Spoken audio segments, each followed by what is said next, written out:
Hey everybody, welcome to Leon's Chainsaw Parts and Repair. We're still working on that 350 SL. I have got all the stuff gathered up here that we didn't have last time, finding that damage in the starter and all that. I take that back. I didn't bother to pull down the recoil spring yet, so hopefully that's not a deal breaker. I had some out here, I thought, close by. There we go. There we go. Now everything's together. So we're going to start. We're going to get this heat shield back in. That just slips down into place, and then we're going to put the bottom throttle brace on. There's a couple rubber bumpers on this. Just make sure they're in place. That is part of the AV system, even though they're small.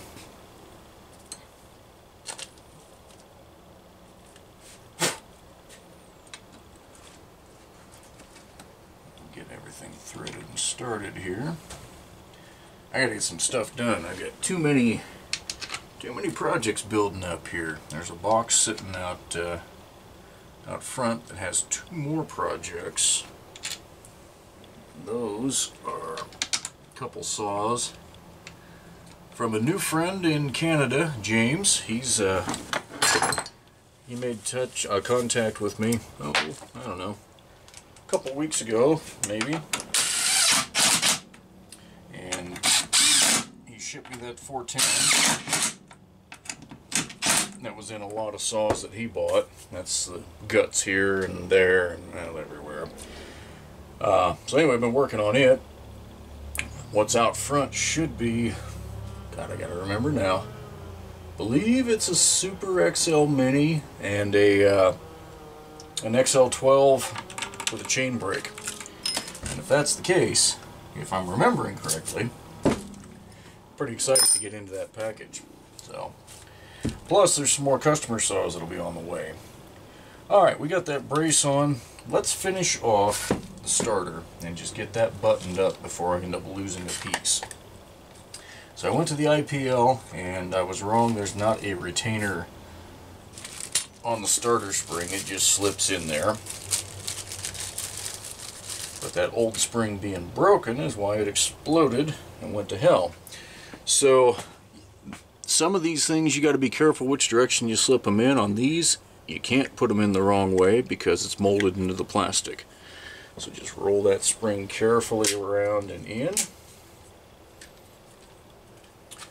Drop your spring lock in place right in the center. And then the outer spring shield just snaps right into place. And that's what those retaining tabs are for. I'd forgotten that. So you want to index that into the pulley. You see we got a little slack right here. Whoop. Shouldn't let go. Alright, that pulled it tight, but that's not very tight. I like to go 1 turn past. That feels pretty good. And you just put your screws in place. And that's how you pre-tension one of these starter assemblies. Super, super simple.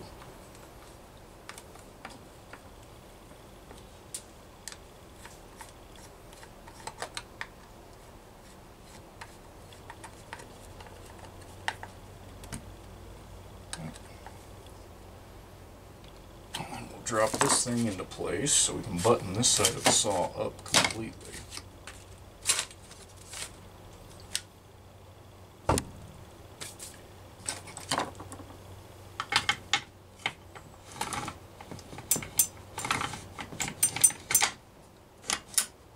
Well, once you've got everything aligned, it ought to crank and retract smoothly. That's still shifting around because I've got the bolts out. Now I'm remembering somebody had replaced one of these screws with a non-Homelite screw. I guess I'll deal with that. That's not it.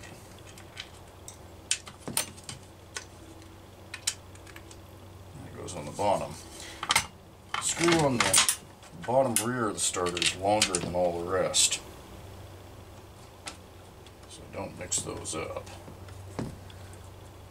It won't thread for beans.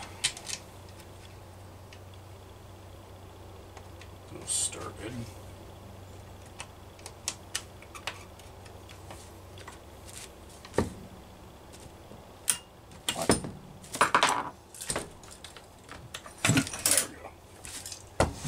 Okay.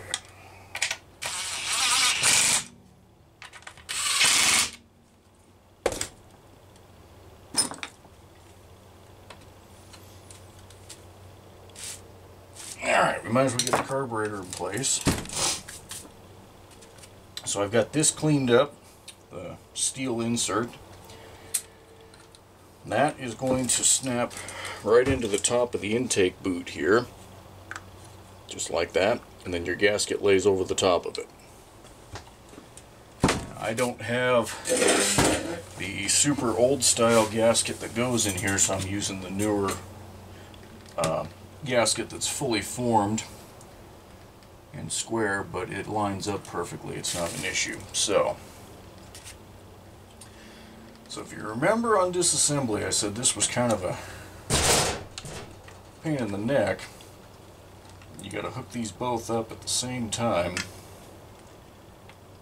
just the way they came off, and it's not the easiest thing ever with these angles. I like to start the rod with the hook on it is the throttle, and that goes on the bottom, and the one with the S shape is the choke, and it goes on top. And you basically have got to get those lined up so that when you start to turn in on the choke,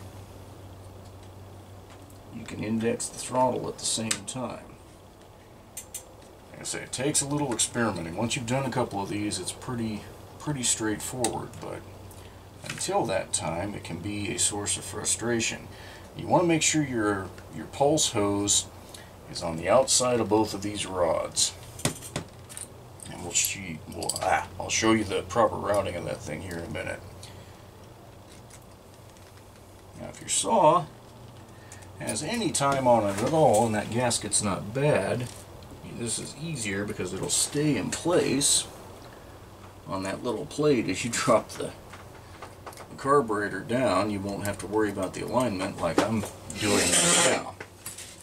And I can assure you that that didn't align at all. The gasket twisted all over the place for whatever reason. This is utter ridiculousness.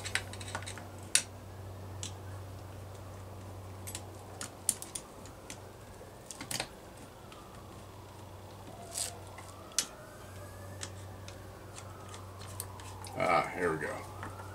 God knows how much video time we've burned on that ridiculousness, but that's why I've got an edit button if it gets too bad. But this is the kind of stuff you guys are going to run into. Alright, so on this pulse hose, you want to route it so that it kind of shoots back towards the throttle handle and stays away from the throttle rod itself and choke rod. So I left this a little long on purpose, but I'm going to trim some of that off now. I'm going to take about an inch. That should get us awfully close to where we want to be.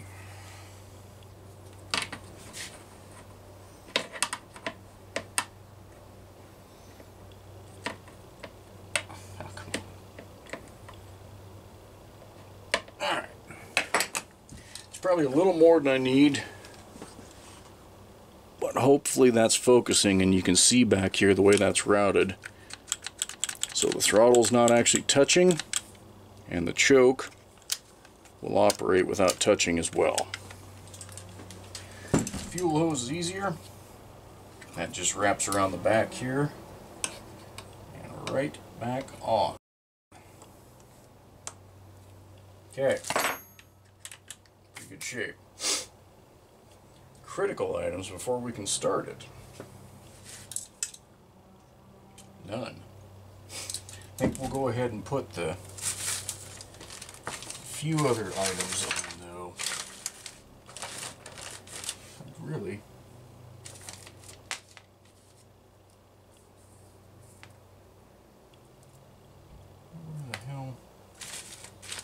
always the risk of having this many saws torn apart at once as you go, where did that go? There we go. Needed the handle screws. We'll put the handle back on. That makes it a little easier for a test run. Ha! Always do it. Every time.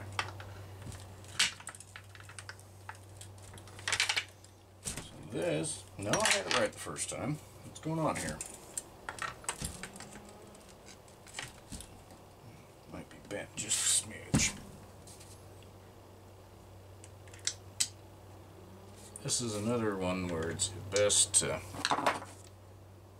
get everything started before you cinch any one thing down. On this bracket style, you want to make damn certain you don't mix your screws up and put one too long, or you're going to end up punching a nice little hole in the back of the tank there. And that's everybody's bad day right there.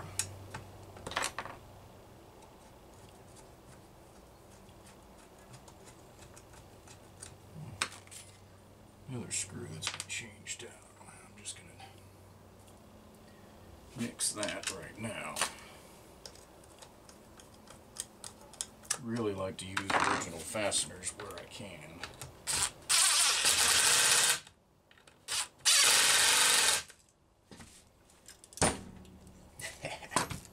Cute.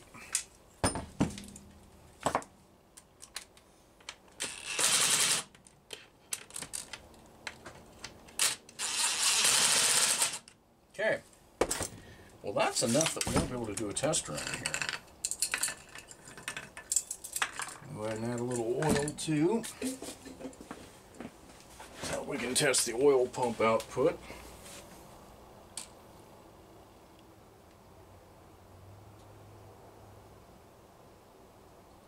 Since it's completely bone dry, it'll probably take a couple minutes for it to prime.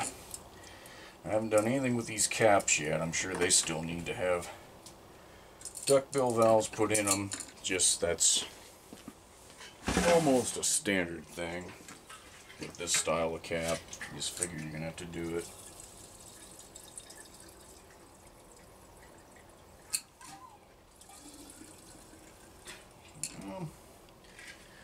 A little less than half of a tank, that'll be plenty. I like to be able to get enough fuel in there that I can do the tip test from side to side. You guys have seen me do that before. That way you can check for bad crank seals. But with brand new crank seals on this, they're better. Yeah, that better not be an issue. Alright, I'm going to assume that nobody messed with the carburetor. We're just going to go for it.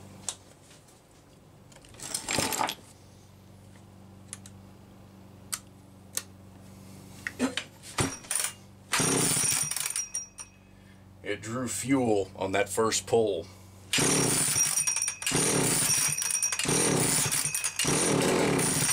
That's a great sign.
it's not right. That carburetor's definitely not tuning the way I think it should. But I probably should have guessed as much. Probably should have gone a little deeper and checked that duckbill, or check valve that's in there. But she's oiling, it's got spark, it's running. I'll do some fine tuning on it off video, finish putting everything else back together, just the little stuff, air filter, chain catch that goes down there, and then we'll come back for a shot when she's done.